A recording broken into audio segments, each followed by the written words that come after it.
I made it. Made it home again. No car accidents. Weird thing too, I never got pulled over by a game warden once. That's really weird.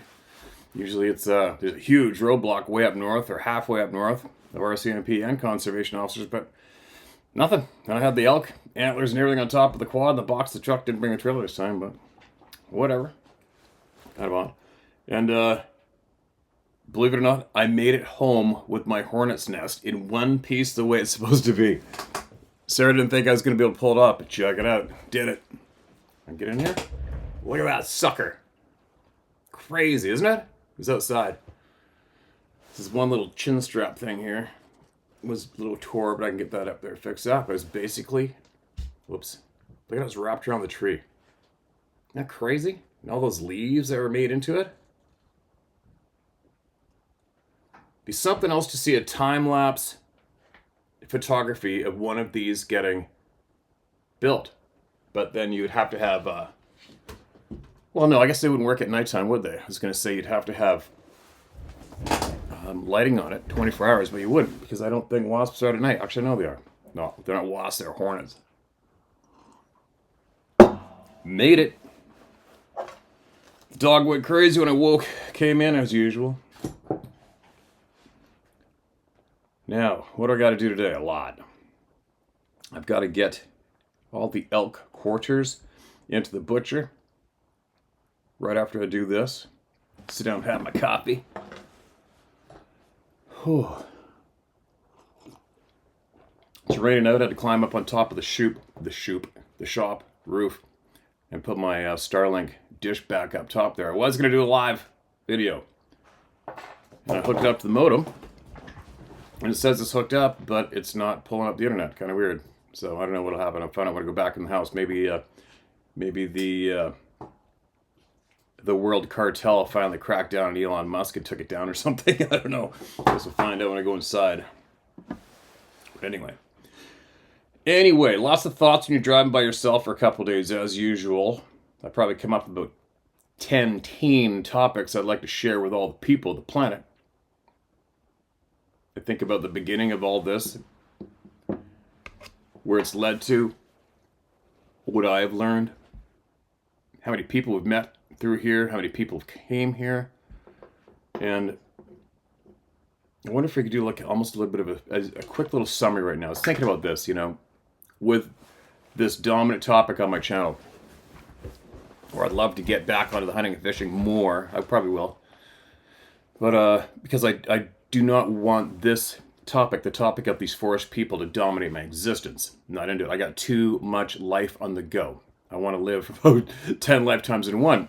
And it's interesting to watch people go through this. It's interesting to watch some of these so-called original names in the Bigfoot world go through this ride.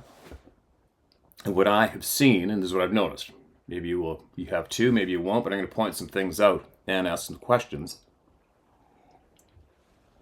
A lot of people, when they become aware of this truth, they seem to get obsessed with it. They even say it. They blatantly admit it publicly. They say it just took over my life. Sometimes it ruins relationships, right? As people get obsessed with this topic, and that's all they live for and talk about and look for.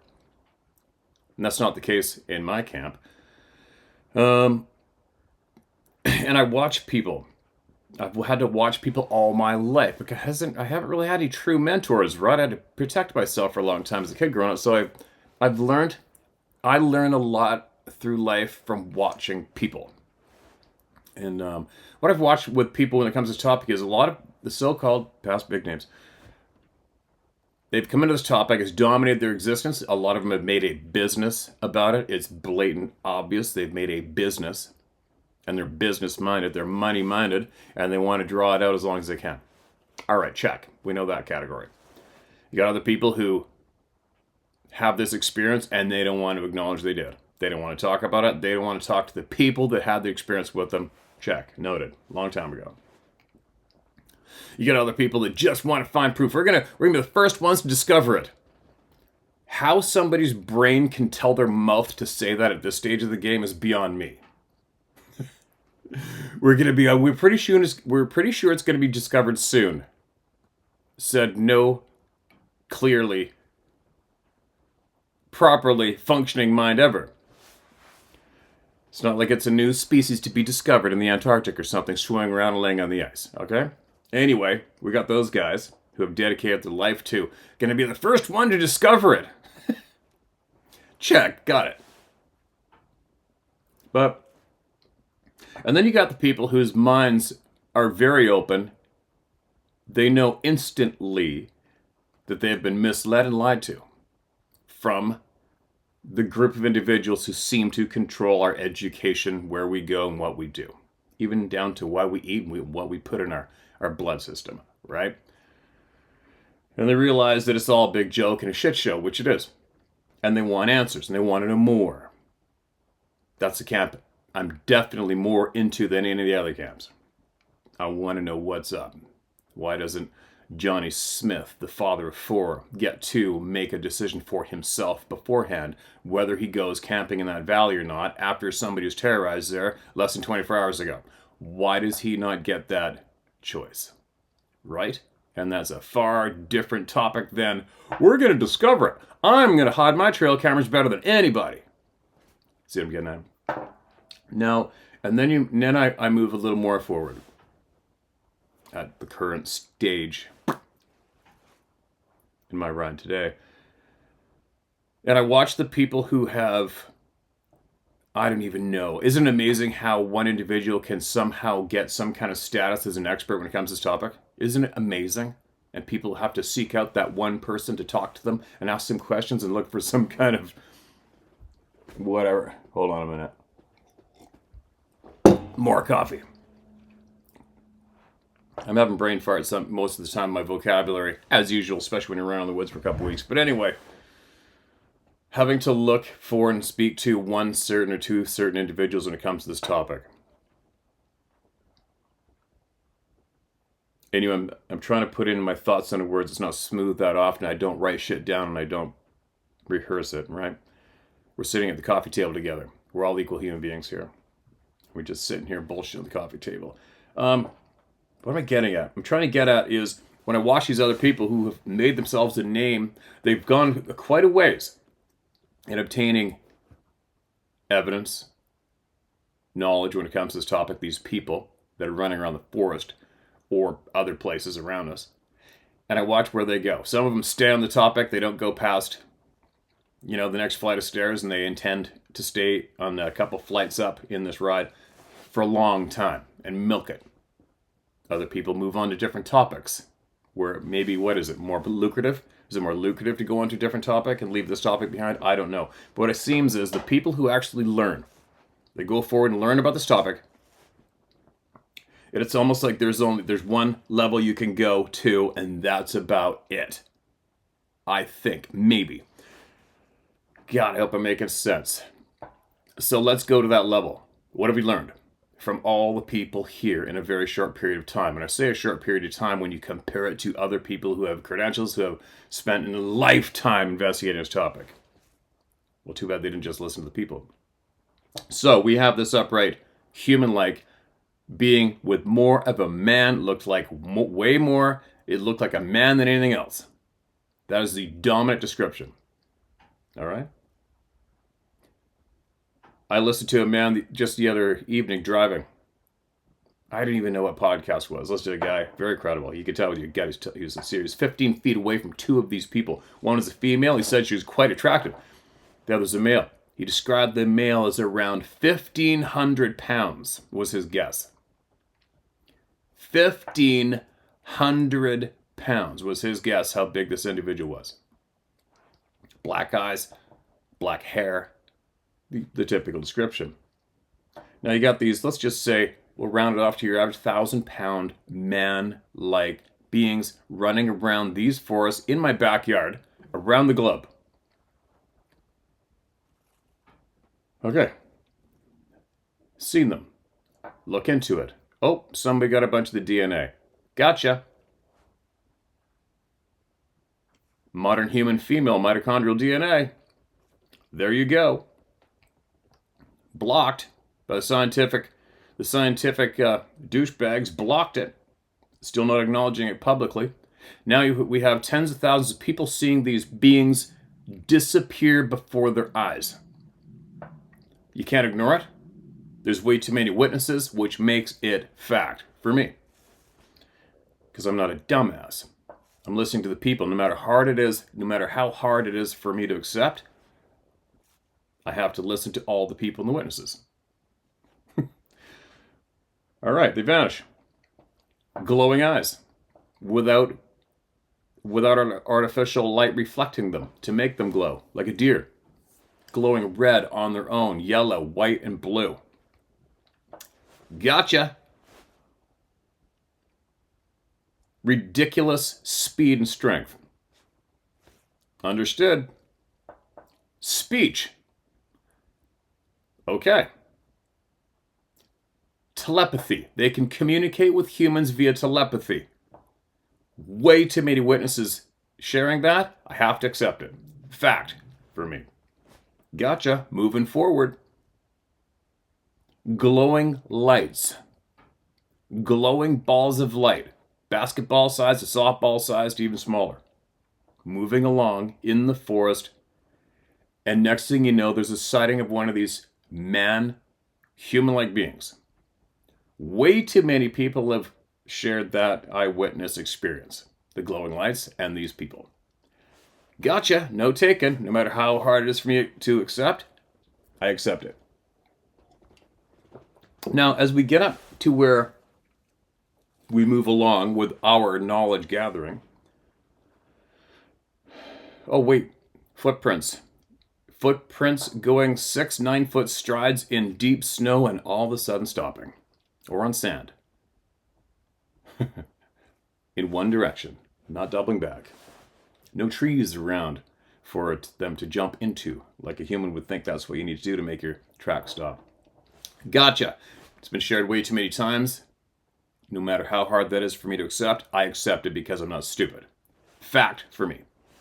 Okay, so what do we got? So now we've got this ridiculously huge, upright, man-like, hair-covered being who outclasses us ridiculously physically and possess skills that are possibly beyond most of us, our comprehension, but not a lot of us. Well, now what? How far do you want to go? What do you need? Do you know what I mean? Like the majority of you who come here nonstop looking for more knowledge, what is it at this stage of the game do you think you need more of? Like, because the same time my rides go along, I've been trying to urge all of you, all the world, everybody around me, to make sure you do what you love to do. Above all, right? Excuse me. Make sure you do what you love to do. No matter what. Whether it's 1 day a week, 1 hour, I don't give a shit. You make sure you do what you love to do. And at the same time, gather knowledge. Try to get better. Right? Where do you go from here? What is it? I mean, we have people here.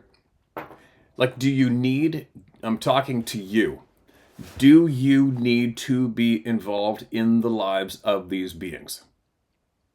Do you think you need to be involved with a group of these beings? Do you think that you need these beings to be involved in your life, in your home? Do you need to invite that in? What do you need from these people? What do you need? What do you need at this stage after we've already acknowledged the handful of facts I just shared? What more do you need now? Because I don't need to be obsessed with these people. I don't need to have a Bigfoot group and page to make a movie about him that goes nowhere like the rest of them. Nope. But what do I need? What do you need? You know what I mean? Like, do you need to just be looking for these beings or sign of them every single time you go in the forest? Is it going to dominate your existence that way? Or can you still enjoy what you enjoy aside from knowing they're there? Like I try to do, obviously. Man, I'm really rambling, aren't I? I hope I'm going to make sense here pretty quick. But how far do you want to take it? You know, we have a lot of people who claim to be in communication with these people. We've had a handful of people go, they're just so full of love. They're just so full of love. I don't understand that part when people share that. It's like, what do you mean? Are they coming over and popping over with a surprise turkey dinner and a roasting pot for you or something out of the blue? Are they reading you poems? Are they holding you and cuddling you and giving you hugs? Honest question. What makes you think that these human-like beings are so full of love for you? Because maybe that's the case, maybe it isn't. But we have a lot of people who talk about a lot of shit that way too, right? Might be cats or dogs or guinea pigs or hamsters, whatever. Wolves, black bears. They're so full of love. They're not full of love for us. A lot of people think that these people are going to come to save our asses, especially now. They're here to share a message with us. No, they're not. I think it's safe to say at this stage of the game, with how many experiences we've had, I think we could probably agree that no, these people don't have shit for a message for mankind. Human beings, meaning. Don't you think?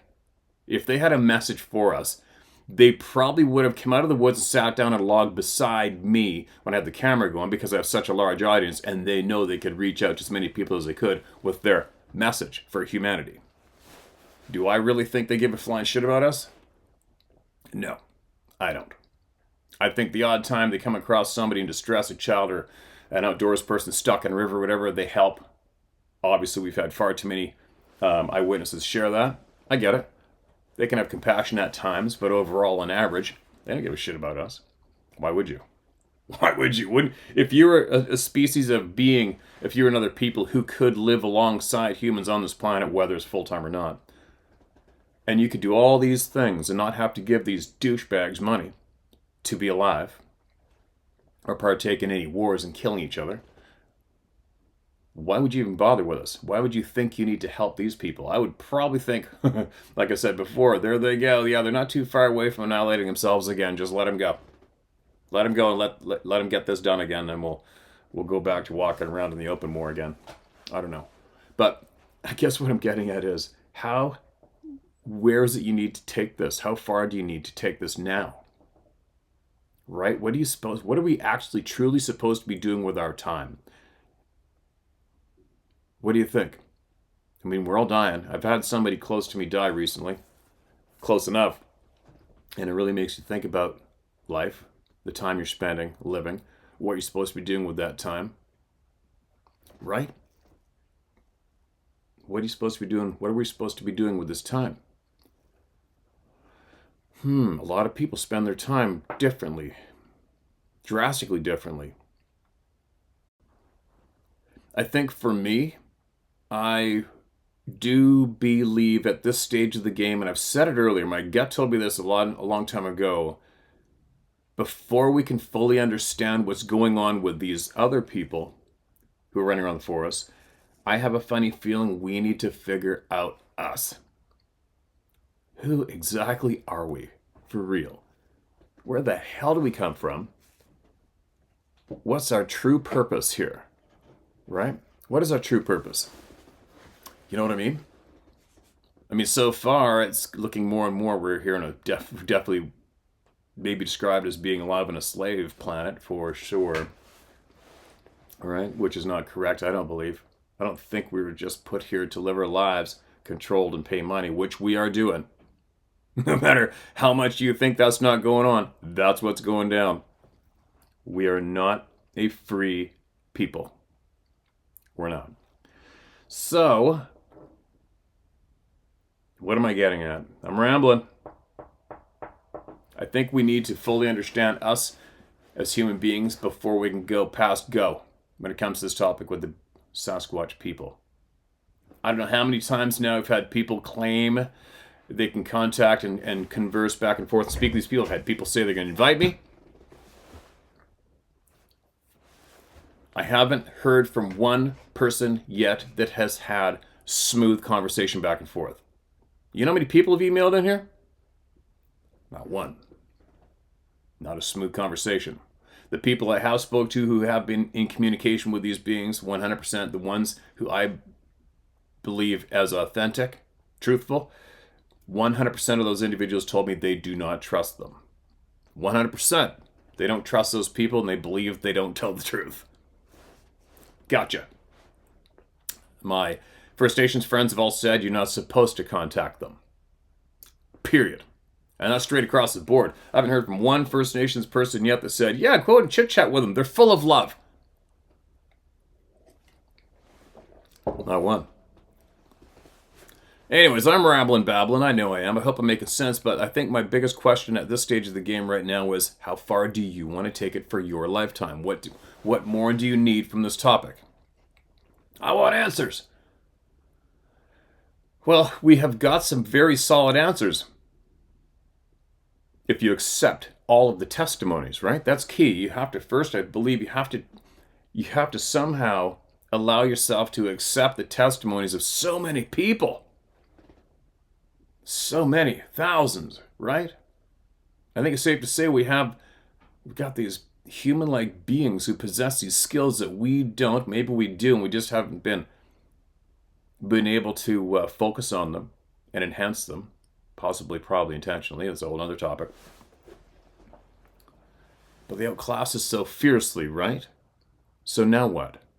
Now what? What do you need? You watch some of the past people who let the Sasquatch Bigfoot thing absolutely dominated their lives. They spent their entire life pursuing these people in the forest, these monkeys in the woods, try to kill one to discover the first time. They went their whole life. And what they come up with? Nothing. And that goes back to me watching people and learning from them. Right? I will not be that person. I won't be that person. What do I need out of this? I'm getting a lot of what I need from listening to the people. I'm also, for me, I like to expose truth. I like to fuck up bullies. Evil people, that's a big thing for me. I can't stop myself. I try not to focus on it fully because I don't want to waste all of my time doing that, but I'll definitely donate a big part of my life to sharing truth. Right? That's what I'm about. Sharing truth, stopping bullies dead in their tracks, and helping people. I like that. I like helping people. That's what I like in my lifetime. And I like to enjoy all of my passionate outdoor activities. That's what I like to do, but I'm curious to know what more do you need at this stage of the game? What's driving you toward this topic? Like, what puzzle pieces are you missing right now? I guess the ultimate one, what are they? Where are they from? Excuse me, where do they live? Are they good? Are they bad? Why don't they just come and sit down on a log and share and spill it? You know, what are the major whys and whats right now in the stage of the game? We've already had the DNA delivered. We already know what it is. Sort of. They're missing. They haven't a clue what the male side is. Okay, there's a good question. That could be a good one to pursue. What's the male side? What is it? There's a good question to be answered. I would like to pursue a little more. What's their purpose? Well, what's our purpose? Where do they live full time? Me being a professional outdoors person, I've spent probably more time remote than the majority of human beings. Have I come across their home? No, not once. Have I come across remnants of their village? No, not once. Have I come across remnants of where they have been physically? Oh, yes, I have. Am I convinced they live here full time? That's a tough one for me to answer. If there is a parallel place beside us supporting life, are they there and here? I think I'd probably be forced to probably accept that as fact at this stage of the game. Why can't we see that clearly? I don't know. And that goes back to what's our purpose and who are we? I don't know. How far do you want to go? What more do you need from this topic? You know what I mean? Like for you. There's a lot of people that go in the woods intentionally looking for these people. 100% of all groups come up with the same shit. A few noises, maybe some thermal video, tree breaks, some footprints. Right? I mean, how much can you repeat? For how many generations humans are going to repeat the same shit? the simple side of it. That's just the obvious, right? It's obvious. So people say, oh, there's some tracks over there. I don't give a flying shit about tracks.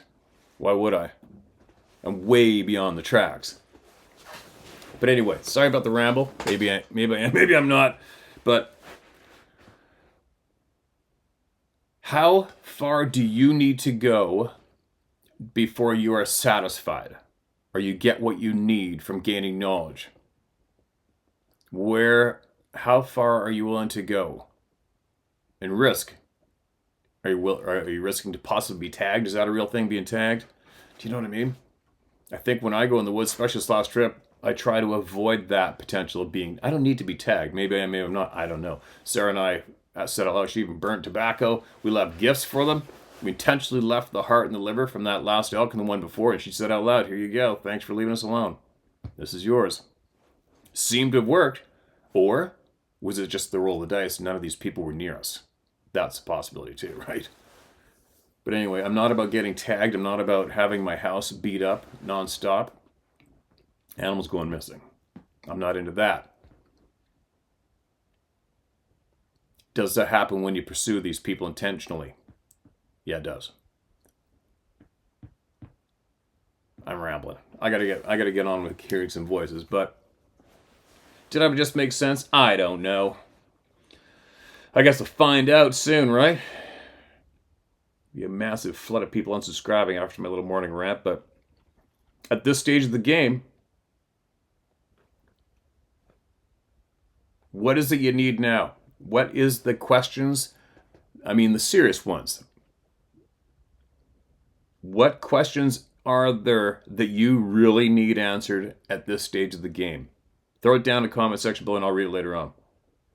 And I hope they're good ones. You know? I don't want to hear, well, I wonder where they hang the laundry. Let's hear it for some people. This is titled A Very Loud Mechanical Growl. Hi, Stephen folks. I'm only sharing this for now. I caught this online and I sent it to Thinker Thunker to analyze. So far, he has come back that the sound is not added later, but is sourced there somewhere. The couple has no idea what it is. To me, this is being described in a bunch of experiences and encounters. I don't know what it is, but I certainly believe it's what we think it is. Share if you like. You asked about a clear growl, but what do you say about this? Take care, Wade, son of Norman Sharrett of the Flathead Nation. I don't know if I got enough internet here. I don't think there's any internet in here right now. Damn it, let me have a look. Nope. Why not? I don't know. It says I'm hooked up to my Wi-Fi, and it's not doing nothing. That sucks.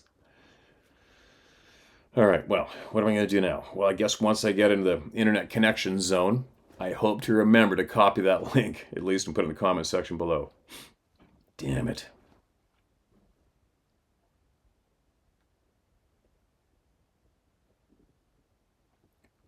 Okay, what's this? These are all recent, all right? Up close and personal with an orb. Dear Steve, my name is Luann, and I'm a long-time listener. I am intrigued by most every story shared by you on your channel. I've heard some good orb stories, but none quite exactly like my experience.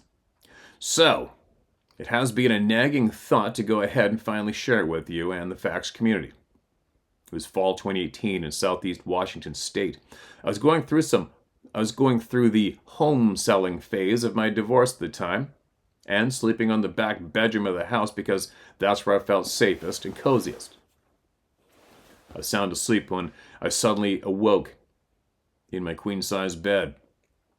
I was laying on the right side of the bed and saw an orb, the size of an average bowling ball, sitting on the left side of the bed, just below the pillow, on top of the covers.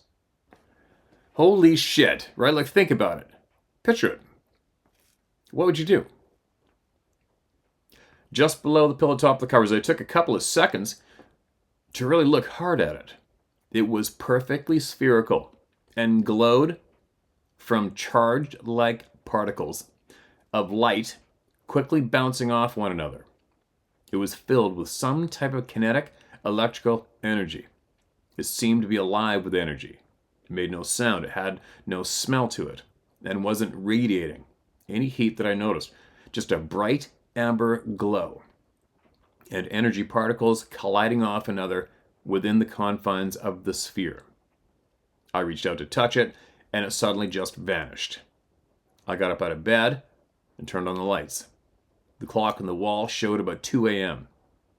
I sat at the edge of my bed and waited and watched to see if it would return, but I never saw it again. And at the time, I wondered if it had anything to do with my mom, who had died 5 years prior. Maybe this was her way of visiting me. I didn't feel any fear, just fascination and wonder, and of course, why me? I may never know until I get to heaven. Thanks for sharing my orb stories, Steve. I can practically hear your voice reading it while I'm typing, LOL. Stay safe and keep doing God's work. Sincerely, Luann Kelly, Red Lake Falls, Minnesota. Luann, that is one hell of an experience. I appreciate you sharing that. And you're not the only one, right? So many people have seen that. Have I seen that? No. I saw a light in the forest last year, broad daylight. I thought it was a reflection off of a broken glass or something. I should have looked back again. I was backing up to a lake, and then a huge branch got snapped about 20 feet from me in the thick bush. That's my only... Oh, I have had weird lights on my trail camera. Oh, and I videotaped lights way, way up the mountain, but that was like a mile away from me. I haven't had anything like this happen. Would it freak me out to have that happen? Obviously. Would it scare me? I don't know, because so far, these lights in people's homes have been absolutely harmless, right? And I don't think they've inflicted fear and terror to your soul. I think everybody sees them and goes, holy shit, what's that? So would I entertain the possibility of having that happen right in this room in front of me? I'm trying to picture it right there. Yeah, I'd probably scare the shit out of me for sure. Something that had control of itself and a bright ball of light, especially particles in it, intentionally sitting right across from me right now looking at me. That'd be quite a bit to take in, right? That'd be quite a bit. It should be cool to have that clear on video, like absolutely clear, to share with the world. Yeah, I don't know. Is it a past soul coming to visit? I don't know. I think you'd probably feel the love or hear the voice maybe if it was the case. I don't know. What's this? This is super long, broken up into a few emails. I wonder why. Hold on a minute. Let me go back down here. Oh, it's old. It's an older one. Let's get into it. If I can sense that I've read it before, I'll stop, all right? It's not marked as read. Steve, since they are long and a lot to read, I'll send them in separate emails. Feel free to share them if you would like. I just ask you keep my last name out of it. Thank you. Best regards, Crystal. This is my first out of 3 Bigfoot encounters. I was born and raised in Southern Oregon. I spent a lot of time in the Cascade Mountains growing up, fishing, hiking, hunting, exploring. You name an activity, and chances are I've done it. My father spent 40 years working in the timber industry, many of those as a log truck driver. It wasn't out of the ordinary for me to ride along with him in the truck for the day, or my mom and I to join him occasionally when he had to go to camp out in the woods because of work. I read this, I think, at this time, I was a preteen, and my mom and I joined Dad for a few days while he was working in the Marble Mountains. I do not know of the exact location, but I can give an idea. This encounter took place in the mountains about 35 miles out of Fort Jones, California. With my dad working as a log truck driver, anyone that knows anything about that knows it isn't unusual for those guys to be in bed by 7 p.m. and getting up at 3 a.m. or earlier to start their day. Well, it was about 11 p.m. to midnight. My parents were asleep, and I was reading a book via reading light in the camp trailer. And what took place next changed me for the rest of my life. As I was reading my book, I got a whiff of the famous foul smell everyone knows of who has had an encounter. And the next thing I noticed out of the ordinary is the frogs and crickets got dead silent. So I knew there was a predator of some sort in the area. So I decided to shut off my light and take a look out of the window to see what I could see. I got extremely lucky this night, as it was a full moon and it lit up the woods like the daytime. I grew up in the era of the movie Harry and the Hendersons, and this got me obsessed with Bigfoot at a very young age. And as I looked out the window, I knew exactly what I was looking at. I looked in the distance about 50 feet away and seen the outline of a bipedal creature. He was just sitting back observing, but he had places to be. I'm pretty sure he was making a judgment on if it was safe to go on about his business. He was carrying a dead deer, probably to feed himself and his family. I watched him cross the clearing behind where my camp trailer was sitting, across the logging road, and stride up a steep bank like it was nothing. I didn't mention anything to my parents. I didn't think I read this. But the next morning I took my dad's tape measure and measured from the ground to a branch on the tree where I'd seen his head roughly. Granted, I'm not an expert by any means, but I guesstimated him to be about 8 feet tall. There were some footprints, and they were 18 inches long and 7 inches wide. Again, I didn't say anything to my parents because my dad doesn't believe in Bigfoot. Until later that day, one of his coworkers and good friends showed up, and they said they found footprints the same size that I had by their campsite, and the fur of a deer that looked like it had been peeled right off the meat like you had ripped paper down the middle, even though they didn't find any of the remains except the fur. The next day, my dad didn't have to work, so he, my mom, and I joined some of his coworkers and their family at the nearby lake that was about 3 miles up the road. There was a group of about 20 people. Everyone was just fishing, visiting, hanging out, enjoying nature, and nothing happened until twilight hit.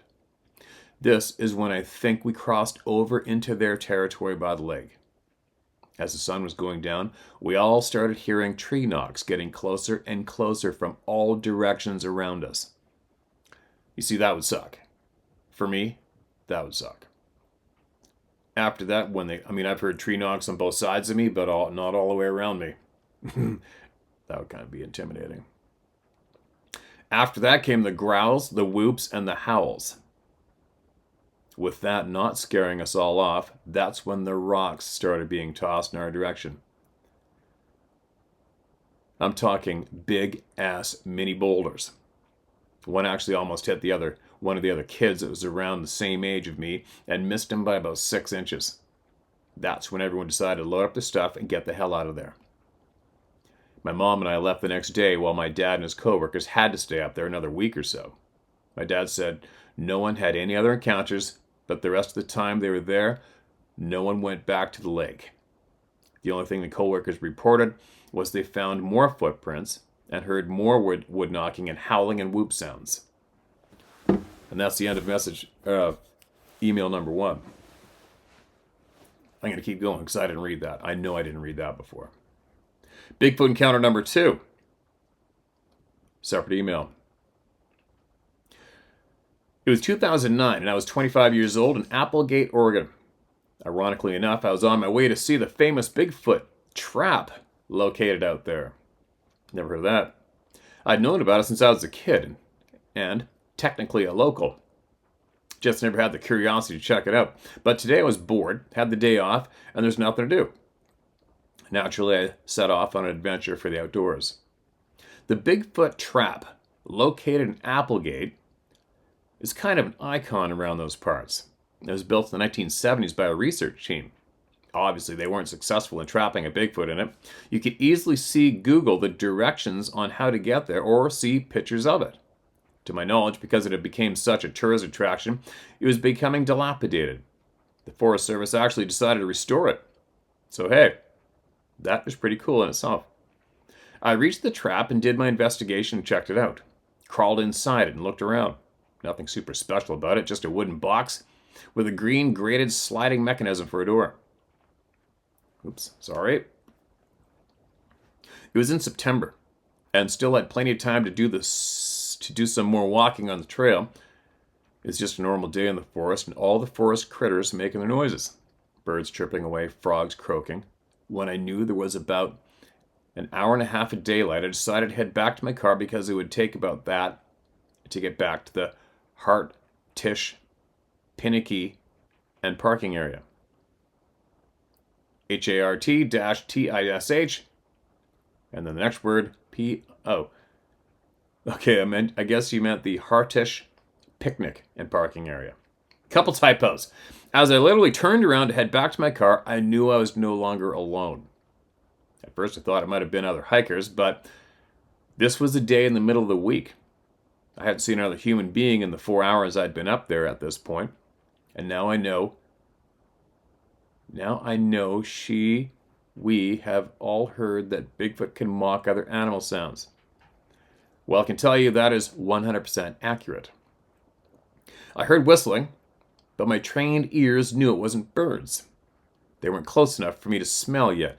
The signs of quietness was enough to alert me at what I knew was present and watching me.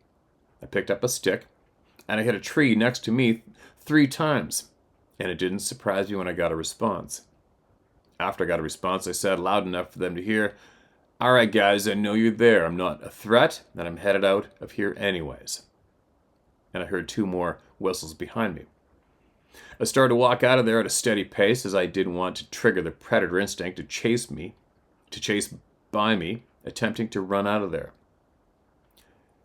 As I was walking along, I heard branches snapping directly behind me and off to the side, so I knew there was more than one. As I proceeded further, I heard a 3rd one come on the other side of me. The more that I heard surround me, the more freaked out I got, but I just kept proceeding forward. I just knew my little 9mm wouldn't protect me if shit was to go south quickly. The forest going through there isn't super dense, and you can catch occasional things through the trees. I'm pretty sure it was a comical to watch me walking, remaining calm, and talking to these guys, for them to deem me non-threatening. I think they have sense of humors and like to mess with us humans every so often. I think so too. And now, 11 years later, I think that's what this trio was doing. I was scared and nervous, but I didn't feel threatened. I never got to see one of the beings behind me, but I have a feeling he was the pack leader, so to speak. I got a sneak peek of both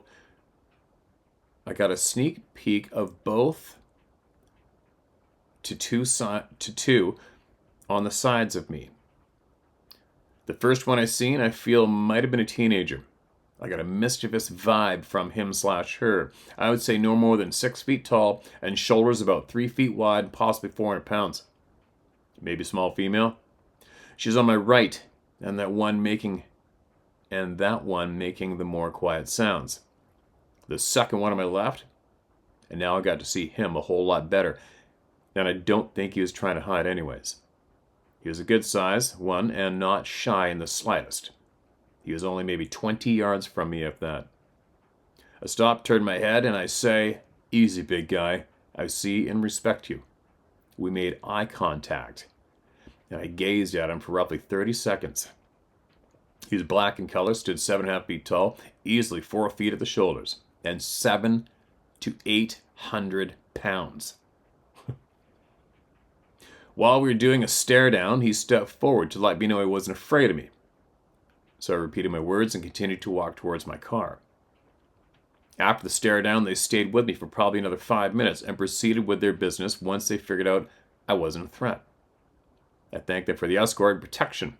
That was what they were doing or not. I didn't realize how long they stayed with me and how close I was to the parking area, because when they disappeared back in the forest, I was maybe 500 feet from my car.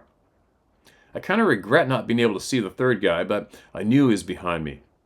I wasn't trying to do anything to make them mad or put them on alert. That is why I didn't turn around to see if I could see him. Wow. End of email number 2. And here's email number 3. Excuse me. I'd like to add a couple of notes to this before I get into the story itself. I will not disclose the full location of where this took place, and I'll explain why. So in this encounter, the big feet was very territorial and not afraid by any means. I do not want people to go trying to seek this hotspot and putting themselves or the Bigfoot in this area at risk or in danger. My second note is I'm a hunter, and I love my guns. I come from a very long and big line of hunters and gun supporters. With that, I am not a trophy hunter by any means.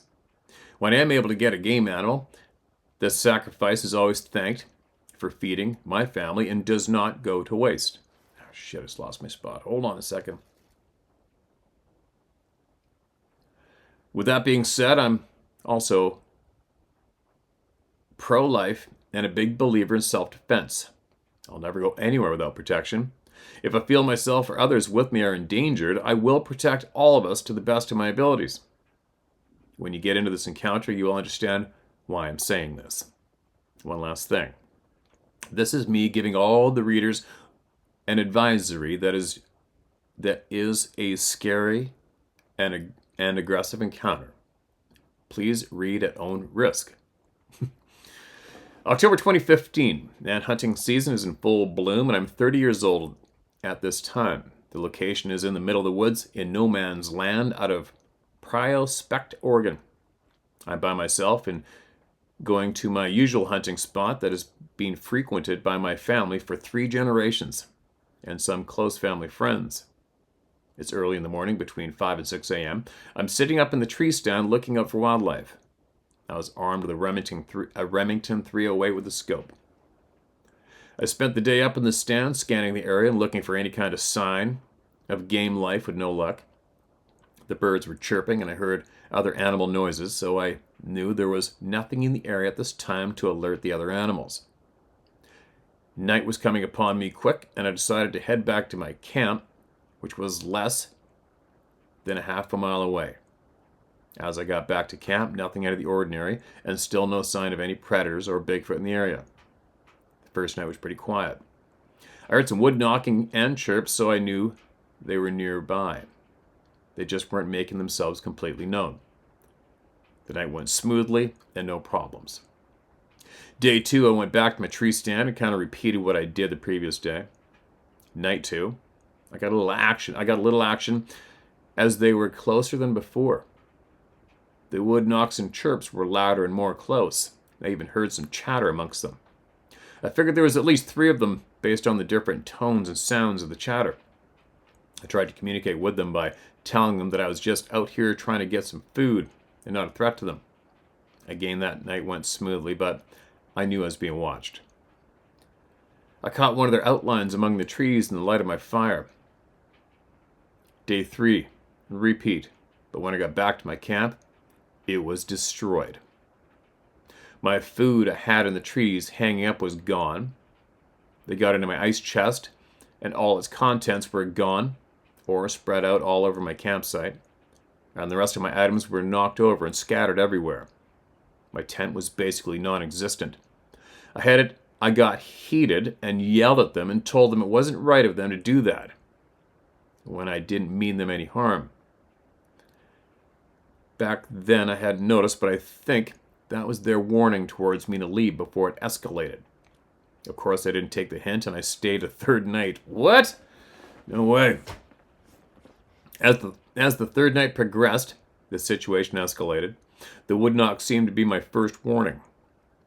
These were loud, hard, aggressive, and constant. Every 10 minutes they got closer and closer. When this didn't seem to scare me off, that is when the rock throwing started. The rocks were small in size that a person could easily pick up and throw. The rocks came in from all directions at me. A couple of small logs and large branches were thrown at me as well. I yelled at them, telling them to stop, and I would be leaving in the morning since they had destroyed all my gear except my sleeping bag.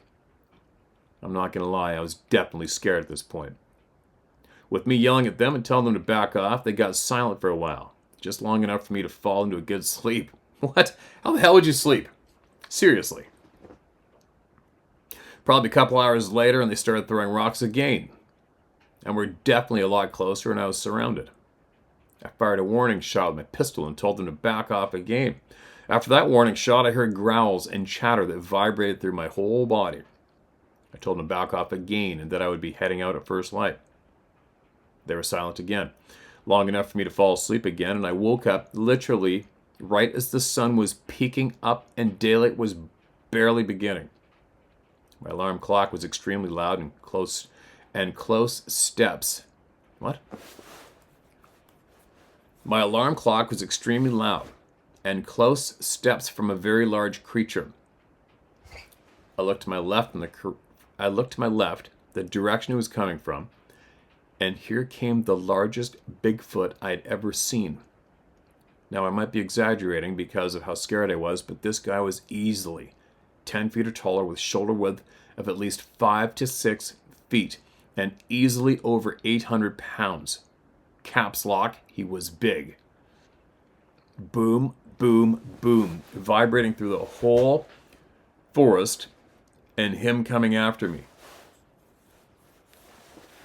I fired 2 warning shots to get him to stop, and to no avail. Boom, boom, boom, to no avail. Did the warning shots work? I grabbed my rifle and started heading down the hill to my car. Now keep in mind my car was parked on the main road that was easily a mile away. I'm waddling as fast as I can, and I'm a fat woman. My ass doesn't run. Boom, boom, boom. I knew he was going too slow, too, because I knew he could easily take just a few strides and be caught up with me. Nothing flat. Still, with the boom, boom, boom behind me. Tree branches cracking, and this guy's just mowing down through the forest, pushing and staring me out. Typos. I'm give or take a half a mile to my car, and I had enough. I stopped and turned around. He stopped as well, amazingly enough. I pulled my rifle out and had this guy in the crosshairs of my scope, right dead on his forehead, in the center, and had a clear shot. I looked into this guy's eyes, and I felt nothing but rage and anger that I was there, even though I wasn't a threat to him, his family by any means, and I was about to pull the trigger. And that's when I heard boom, boom, boom coming to the side of me. Oh, F, there's another one, just as angry and pissed off. I thought I was a goner for sure. I did the only thing I could do. I strapped my rifle back on my shoulder and started running as fast as I could. And all I could hear was the boom, boom, boom, and the shaking of the damned earth underneath my feet. Finally reached my car, which felt like an eternity, and I couldn't get to it sooner or fast enough. As I was getting into my car and seeing both of them at the edge of the tree line, that's when the loudest and more fearsome growl and howl I ever heard reverberated through the whole entire forest, and I swear it made my heart skip a beat or have a minor heart attack. They let me live that day. Everyone knows it could easily take me out in nothing flat. I've been going to this hunting spot my whole life yearly and never even saw signs of Bigfoot being in the area. I didn't use it for a few years. I lived in Ohio, but had friends and family that used it during those years and never reported anything. I figured they must have claimed this area as their territory in recent years. I mentioned that to my family. I mentioned that my family has used this spot for 3 generations, along with a select few close family friends and their kids. Typo, the last 9 or the last decade or more, the wildlife has changed. And what I mean by that is, from my family, the last successful hunting trip was over 10 years ago. But the most recent successful I know of from people I know who use it was roughly 8 years ago. And I've not seen any type of game animal in this spot for years. I haven't even seen a bear, cougar. The only sign of wildlife I've seen is birds and small rodents. Again, I was born and raised in Southern Oregon and spent a lot of the times in these mountains, and I'm very familiar with the area. I know Highway 62 like the back of my hand.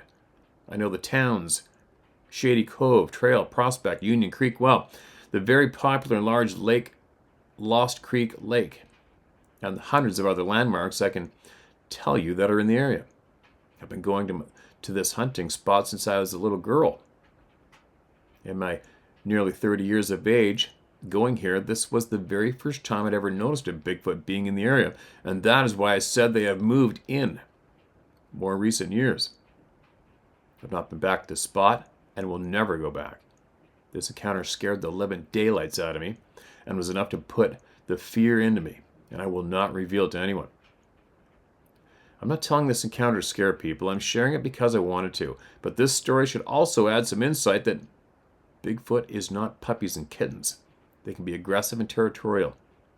they feel the need, they can take a human out with no problems. And I know I'm not the only person on Earth who has had a scary encounter like this. Thanks for reading. That's pretty scary. I can't believe how brave you are. That's pretty frickin' brave. Not too many people would even think about staying there after their camp got squashed, right? And I do agree, these people definitely show up where they've never been noticed or seen before by people. They do. It doesn't matter if you've had 3 generations on a farmstead, nobody's seen anything. It doesn't mean it's not going to happen. Well, take from what you will leave you guys, right? Uh-oh, what do we got? Hold on. Where are we? All right, here's a recent one, short one. Hi, Steve. The near-death experience letter the other day blew my mind. Sheep River Valley was where I had an encounter. I was electrocuted as a baby in '67, and I remember it like it happened yesterday. And I have 2 more near-death experiences where I've literally seen my dead self on the ground. Like he said, the rest I'm not allowed to speak of, but I've had 3 ghosts I've communicated with. I've seen a UFO 2 nights in a row, leading to a CTV and RCMP reported horse mutilation in October '99, Springbank, Alberta. And the first night I disregarded as my eyes playing tricks on me. Finally, 2 Sasquatch encounters I can for sure confirm. Sabe was yelling at me or stalking my girlfriend while I hoot out Yahoo every 5 minutes asking his girls. What?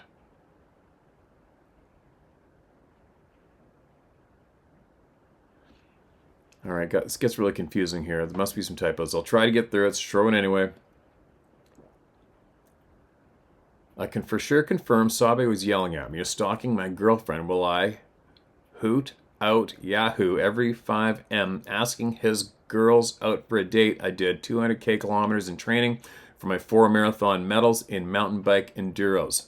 All right, dude, I think you just did some serious typos there. No big deal. My ex was terrified as I rode my and her bike up the Powderface Ridge trail we were riding, and I saw something huge and hairy I assessed as a moose bashing into the brush and disappearing as I flew down the mountain. But now I think different, as that stench I always thought was a bear was hanging around all day. The other was my sheep wilderness infrasound encounter that spun my head into a catatonia in 2000. Gordy Oliver. Say my name if you want. I'm free too. And F the haters. Have a great day. Okay, Gordy. Appreciate it, man. Yeah, had a couple of typos there, but we get it. I get it. Communicating with a ghost. That's a little odd. That'd be an odd one. Okay, I got one more recent short one.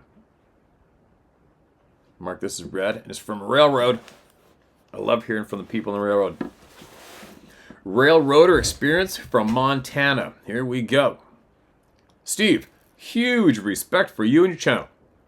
Appreciate it, man. The date of my writing this is September 2024. I worked for Montana Rail Link in 2014 on the Helper set out of Helena, Montana, which was a 4-engine locomotive consist. We would couple ourselves into mile-long westbound loaded coal or grain trains to help push them over McDonald Pass, and then uncouple in Elliston, Montana, and send them on their way while we rolled back east to Helena to wait for another westbounder. I was the switchman, so I was the guy on the ground doing all the footwork at the switch to break apart the main train and get a consist plugged in and the right place after some math. Plug in at Helena, unplug at Elliston. So I was out there on the ground solo and talking to the locomotive engineers via radio, one engineer in my consist and the one in the main train. This experience was in Elliston at night, 2 or 3 a.m. Middle of winter, snow flying and dead quiet except for our diesels. I knew of Sasquatch then and respected them. But not like now, after years of your channel. At any rate, I was talking on the radio and getting the job done. Elliston is high in the Rocky Mountains, just on the west side of the pass, and is a blink of the eye type of town. It is sort of a wide open meadow with thick willows near the switch that I was operating. After I gave some direction over the radio, I heard what can best be described as about 50 yards away from me, I was being spoken to by some samurai-speaking dude that sounded huge because of the bass in his voice. Maybe about 10 seconds of language from the willows. I remember thinking to myself that, quote, "You just stay over there and let me get my job done," end quote. And it did, and I did, nothing further. But I imagine I'm not the only switchman who has heard him up there over the years. Thank you again, Steve. I wish I could shake your hand. Use my name, Kevin Oberhofer. Kevin, forgive me if I butchered your last name, my man. From Montana. Right on. Appreciate you sending that in, Kevin. And we've had a handful of people from the railroad email in, but I have a funny feeling that there is a lot of people that are working on the railroad who haven't wrote in and are watching this channel for knowledge. I'd bet my life on it, actually, without a doubt. So if that is the case, I know it's a pain in the ass to go out of your way and send an email anywhere these days. I'm guilty, but you work for the railroad. I want to hear from you big time. I have huge interest. I think possibly because I've walked parallel with a lot of railroad in the province of British Columbia, remote. And it could go forever. I could just walk a railroad in the middle of nowhere forever in British Columbia, and I know I can. So, and I know you guys get to rip along those trails from one end to the other. I'd love to see that. I would love to. Day or night, I don't give a shit. I would love to be in the front of the railroad going across or lengthwise of BC. I would absolutely love that. Day and nighttime, sit in the front. I'd sit there with my eyes glued to that window nonstop. So, please, email me. Share my story at howtohunt.com. Get it to me. Get it to the people. And there you go. Sarah did her packaging for everybody who ordered while she was gone. I think she's left already. She's off to the post office. And I think she still has them. The Black Tail Hunter stickers. Club No Return stickers. I think she's got smaller sizes too. And yellow ones or something. I'm not the best marketer, am I? Oh well, whatever. Now, it's raining. I got to get my elk into the butcher. And for those who are curious, one of our favorite meals here is elk steak. So when I get that butchered, I ask for 4 steaks to a pack, thick ones, and all the rest of the trim goes in a hamburger. That's what we're doing with this entire elk. So then the plan is to get a sausage made. That's when I will harvest. I should get 2 deer this year. And those deer will be going, 100% of them will go into sausage. That's what we get done. For the curious. Roasts. We have a handful of roasts, but we don't really do roast too often. We'd like to roast our chickens, which I have another 90 of them growing right outside the door in their barn, our meat birds, and they'll be ready in, I think, 2 weeks. And then we already got our fish in, so we're doing good. There you go.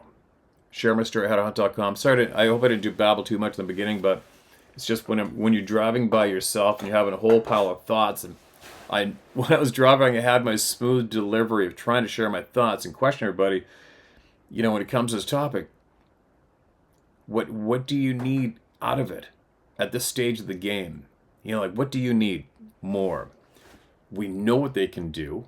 We know what we can't do that they can do. We know they outclass us. We know they can be anywhere at any time. You know?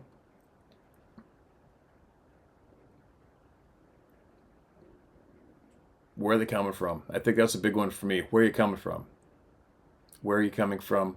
And also, I think a big question for me would be, why do you not communicate with us smoothly?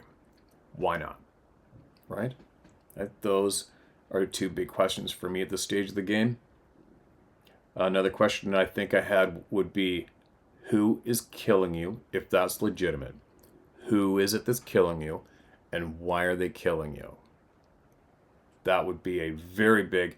That question answered for us stage of the game, that'd fill in some gaps, would it not? Especially for mankind, for humankind. Humans as a species. Anyway, there you go. If you haven't, make sure you do what you love to do. Please, make sure you do what you love to do. All right? And take a young person to go do it. Crack those doors open for those kids. And I'll be back tomorrow, without a doubt. Oh, I've got 16 trail cameras soaking on the coast, where there's this magnificent herd of Roosevelt elk and some monster bulls in there. So those cameras have been waiting 2 weeks, I think. They've been sitting there. I can't wait. I'm going to go in there first light, coming up pretty quick, and I'm going to see if I can't call in some of those bulls and see if I get some wicked videotape of them. The leaves are all turning gold here. Those animals should be just looking absolutely awesome. And be exciting to call them in and get some great video of them in daylight. And check the SD cards, and I'll share the highlights of those SD cards with you guys as well in a couple days. There you go. Enough rambling. Talk to you later.